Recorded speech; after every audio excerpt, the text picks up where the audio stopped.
Next, State Senator Kwame Raoul, the Democratic nominee for Attorney General, talks to reporters about his policy positions. Senator Raoul has served in the Illinois Senate since November of 2004, when he was appointed to replace Barack Obama, who had then just been elected to the U.S. Senate. This runs about 10 minutes. Okay. Can you talk about your ad that's running against Erica Harold? And, is it fair characterization given that you also admitted that you discriminated against same-sex individuals when you were younger? So that came out as I was arguing on behalf of marriage equality. I talked about being a boy and having discriminated as a boy based on, and I volunteered it. There wasn't a situation where media brought to me that I had made some comments, and I initially denied it and then said I couldn't recall whether I made it, but if I did make it, I've changed my views now, notwithstanding the fact that 4 years ago, running for Congress, Erica Harold opposed marriage equality. So that the evolution that she claims is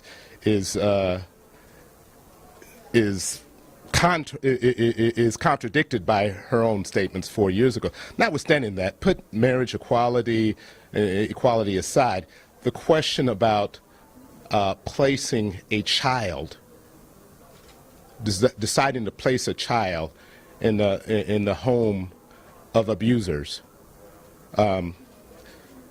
is just unconscionable for anybody seeking, and for anybody to take that position to be seeking to be the Attorney General.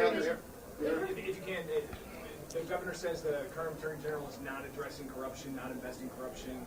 He said Erica Harold will, and gave her $1 million. So the governor couldn't even identify what crime that he was alluding to. The governor. Let me answer your question. The Justice Brandeis once said the best cleanser to political corruption is sunshine. That's why I created the Office of the Public Access Counsel in the Attorney General's office. We need to appropriately resource that. Then the other question about Lisa Madigan addressing corruption, she has. There are numerous of cases where she's dealt with public corruption throughout the state. And so it's a fallacy to say that she has not. What's the situation with debates? Have you agreed to any? We reached out. We initiated conversations about having debates. So that this notion that I'm afraid to have debates, I don't know where that came from. I am afraid of letting an extremist into the Attorney General's office, and I'm certainly afraid of 4 more years of Bruce Rauner. They also put out a case today, the Erica Harold campaign from claim that you as an attorney.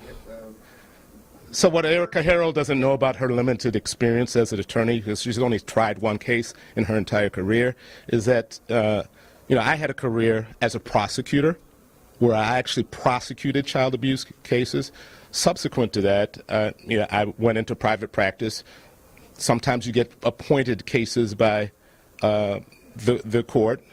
Sometimes you get hired for cases. Your job as an attorney is to zealously represent your client. That is distinguishable from an individual saying, if given a choice to place a child in a safe home and a home where there are known child abusers, would you choose the known child abusers based on their sexual orientation? There's a clear distinction between the two. How many debates do you foresee? I don't know. We'll see. More than 1 or 2? Listen, I'm not afraid of debating. I debated 31 times in the primary. There are a lot of debates that haven't been scheduled in all of the races. But listen, I debated 31 times. I don't know how many Republican debates there were. I think Erica Harold was running away from debates in the Republican primary because of her lack of experience, which her Republican opponent was pointing out. Speakers not here. Mike Nagin bounced after his speech. Is it wise for them to stay away? Are they a liability to the party? My name is Kwame Raoul. Next question. Senator, if you can, You already asked the question. Next question. You keep referring to Erica Harrell as an extremist. Aside from the issue with the gay marriage adoption, something she says she's evolved from, what else can you point to that, warrants such a label? A woman's right to reproductive health care. She has said that even in the case of rape and incest, she wouldn't allow a woman to have that access to reproductive health care. I think that is extreme. But she's going to be Attorney General. Mm-hmm. And it's unlikely that she would have any effect on abortion. That's not true. There's Xavier Becerra in California where there were folks that were trying to intervene on a woman's access to reproductive health care. It was the Attorney General in California that intervened in that case. So the Attorney General absolutely has power to intervene and protect a woman's right to choose. And for her to say her personal views don't matter, personal views absolutely will matter to how one exercises their discretions and how one resources their office. Senator, you've talked about how there has been violence just outside your door in the neighborhood you grew up in. What are your thoughts on what can be done to cut down on the violence in the Chicago? Well, it's comprehensive. I think one of the things is we have to realize that there are neighborhoods that have had uninterrupted, normalized violence, and that there's a trauma that's created by that violence. One of the things that the Attorney General does have the capacity to do is help direct resources to interrupt the trauma. I sponsored legislation to pilot trauma recovery centers that are community-based.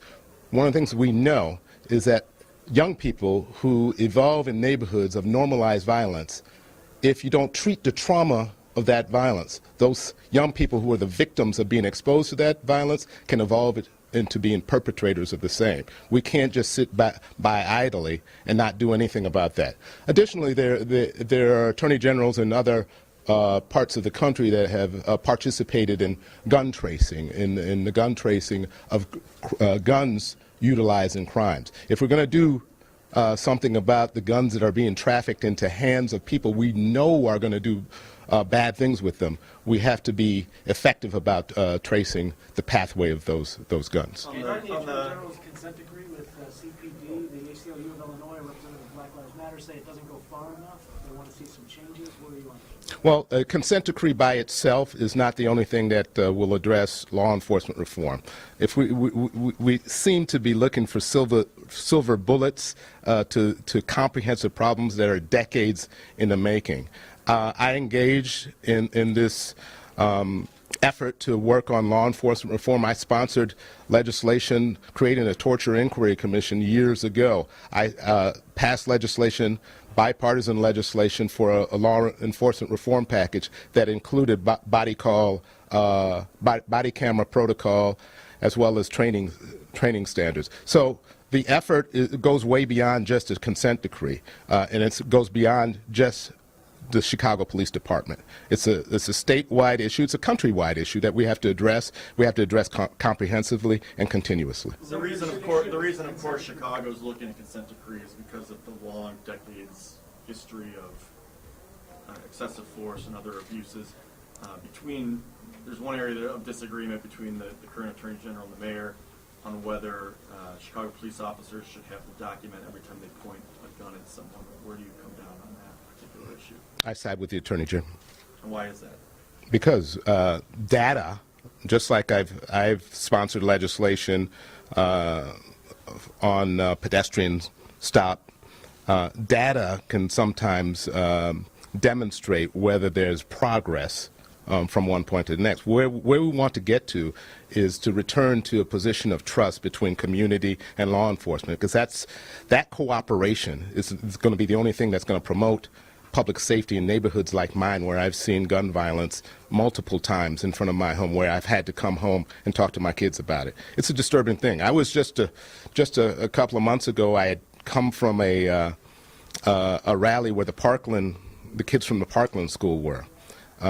As I left and I got to my next destination, I received a phone call from my daughter asking me, "Daddy, are you okay?"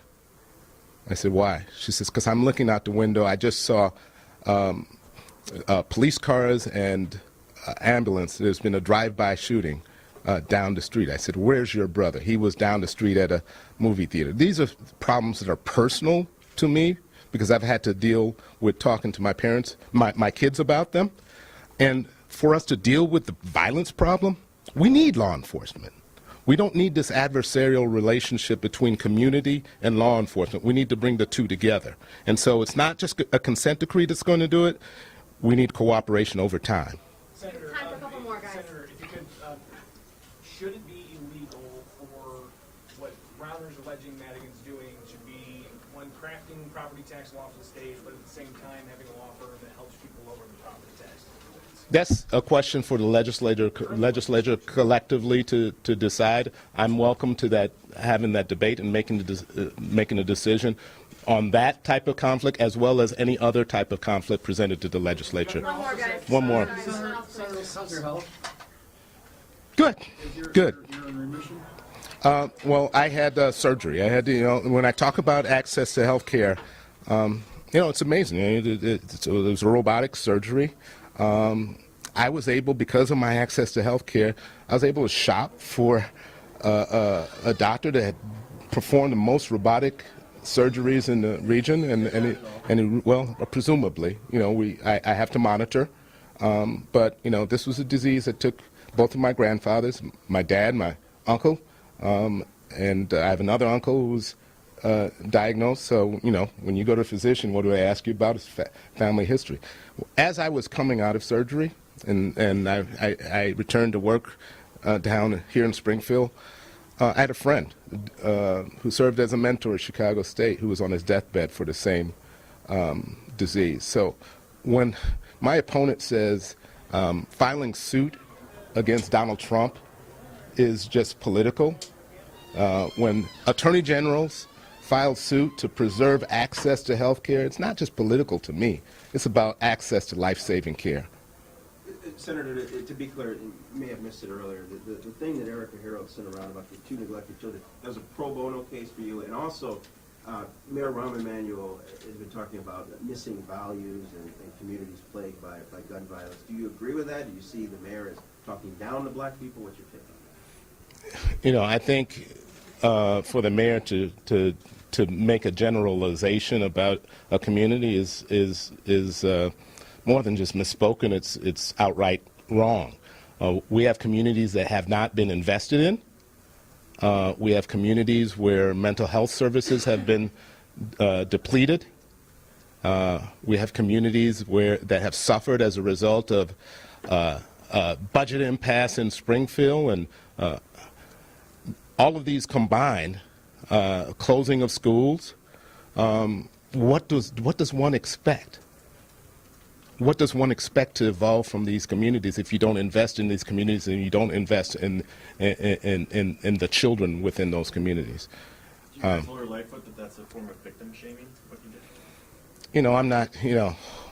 I'm not going to get engaged. I'm not running for mayor. I'm running for attorney general. I'm not running against Rahm. I'm running against Erica Harold. Thanks, everybody. I have no idea. I've handled, unlike my opponent, I've practiced law for 25 years.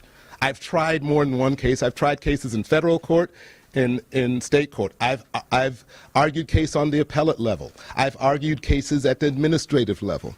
I have an experience that has allowed me a little bit more, a lot more experience than my opponent. But the job of an attorney is to zealously represent their client. That is distinguishable from an individual being asked, where would you place a child? In the home of an abusive heterosexual couple or the home of a loving gay couple? That is clearly distinguishable, and it is a distraction for her to try to run through cases of where I'm hired as an attorney to try to make the comparison. Thanks, everybody. No, I don't. Anything for Christian? And I should ask that, I should add that juvenile cases, even if I did, juvenile cases by their nature are meant to be kept private. Anything for Reverend Mitchell?